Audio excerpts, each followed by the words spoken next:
Mike Shoesmith, the Executive Director of PNN Network. Welcome to Freedom Friday. Glad you're on today, man. I'm understanding that there's a real head scratcher going on that's got a lot of people upset, and that's the fact that Michelle Obama may be running for president, which could theoretically have the Obamas in office for 16 straight years. If she wins this time and the next time, it could also explain what's been happening to Hillary Clinton. You think they've been dropping some sabotage bombs. What's your analysis of all of this? Well, listen, as much as I enjoy listening to talking about the return of Jesus, I mean, who's not looking forward to that? Well, I guess a lot of people aren't looking forward to that. I don't know. Actually, I can listen to Joel Richardson all day. Me he's too. An awesome guy. He is amazing. Definitely, he's one of my favorite thinkers in the world, actually. I really enjoy his work. Me too. Well, I need to switch gears here a little bit because last week, WND, they posted an article asking the question, why does everybody automatically assume that Obama's going to leave office in 2017? Right. Why does everybody just automatically assume that? Right. Well, everybody assumes that because everybody just presupposes that the president is supposed to obey the Constitution, right? Right. And a two-term limit is enshrined in the Constitution. Everybody just says, well, yeah, he's done, right? He's done. And WND simply asked the question, well, if you look at Obama's track record, maybe we should take a fresh look at this. So this is a lot of people are asking the question. I mean, let's be honest.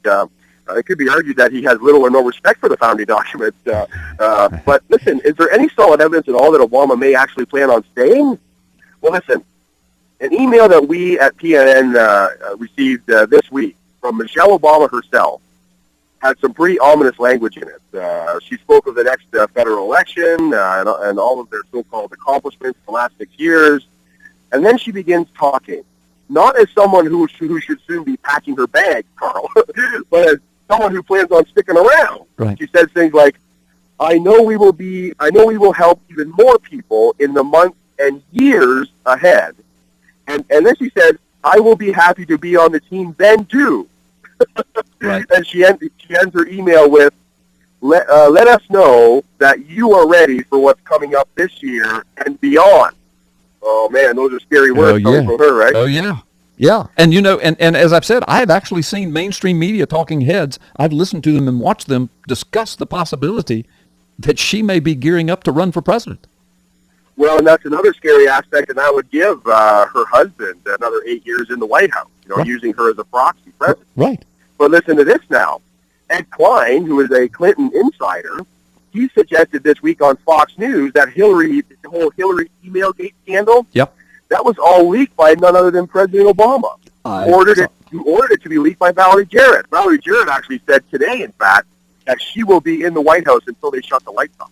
Listen. That's what she said today. Listen, you've got to listen, Mike, I'm sure you will, to the last segment of this show. I'm going to expose some things about Valerie Jarrett as well as Grover Norquist that's going to blow people's minds. And some of it goes to what you're saying. Go ahead. Right, but I mean, let me just say that again. I will definitely be listening to the rest of the show, but let me see those words again. Valerie Jarrett, she said today she will be in the White House until they shut the lights off. Yeah. Now, does that mean she plans on never leaving? Yeah. Or does that mean that she plans on perhaps ensuring that the lights get shut off while she's in office? Well, let me tell you what she said. Let me give you a quote she said in October of 2012. Okay. And I've got this, and I'll give all the details later. But let me just quote this for you, Mike. It goes right to what you're saying. Yeah. This is in the second term when they were running for election. Listen to what she says. She says, after we win this election. Now, remember, Valerie Jarrett is one of Obama's closest friends in the world and one of his closest advisors. In 2012, she said, after we win this election, it's our turn. Payback time. Everyone not with us is against us, and they better be ready because we don't forget. The ones who helped us will be rewarded. The ones who opposed us will get what they deserve. There is going to be hell to pay. Listen, she says, Congress won't be a problem for us this time. No election to worry about after this is over, and we have 2 judges ready to go. Yeah. So Congress isn't going to be a problem. They're just going to ignore Congress, and let me just say, they're going to ignore the Constitution. Well, we've watched them do just what Valerie Jarrett said they would do. Well, then, and the total disregard for the Constitution with respect to many aspects. We don't have time to get into all that today, but people should not be surprised that this sort of language is coming out of the mouth of this person who is so closely tied to Obama and his cabinet. But it really does seem like the Obama-Hillary war is back on, right? Yeah. I mean, but why is that? Well, here we go. The liberal online Mobile Tribune newspaper is actually pushing Michelle Obama to run for president. Carl. Mm-hmm. when Barack's term is over. The article writer says, after all, Bill Clinton was president, and now his wife is running. So we know that there was a lot of animosity between the two of them until they had that super secret meeting that one day, Right. Then all of a sudden she backs away and sort of endorses Barack to be president. I don't know.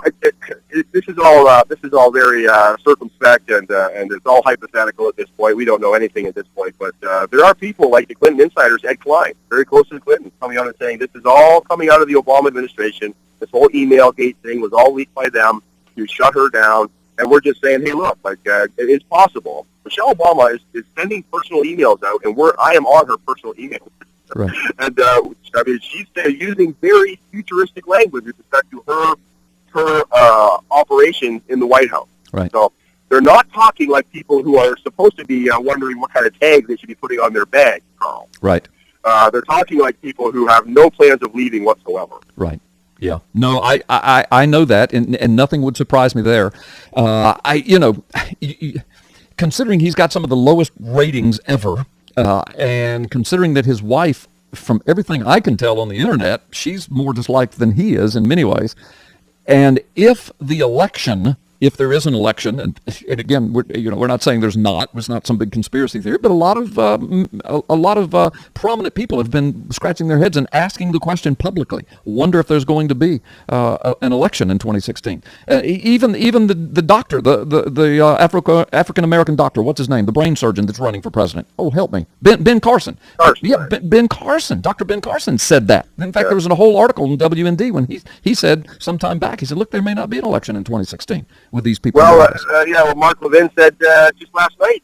Mark Levin is, if you don't know who Mark Levin is, I don't have time to tell you, but no, not you, I mean the listening audience, yeah. But look him up. He's a great thinker. And he said last night, Constitution, what Constitution? When it comes to Iran, Obama, and this is his prediction, by the way, he predicts this will happen. Obama with Iran, these congressmen, they sent this letter to Iran saying that what Obama says about any deal doesn't stand unless we approve it. Right. Mark Levin says, hey, look, Obama plans on going to the UN with this thing. And he's going to bypass Congress altogether and get approval by the UN to make a deal with Iran. Right. So when it comes to the Constitution, Obama's just, there is no Constitution. Well, that's... when you run a presidential campaign based on the idea of fundamentally changing the country, what does that mean? Yeah, that's right. It means there is no Constitution, Mike.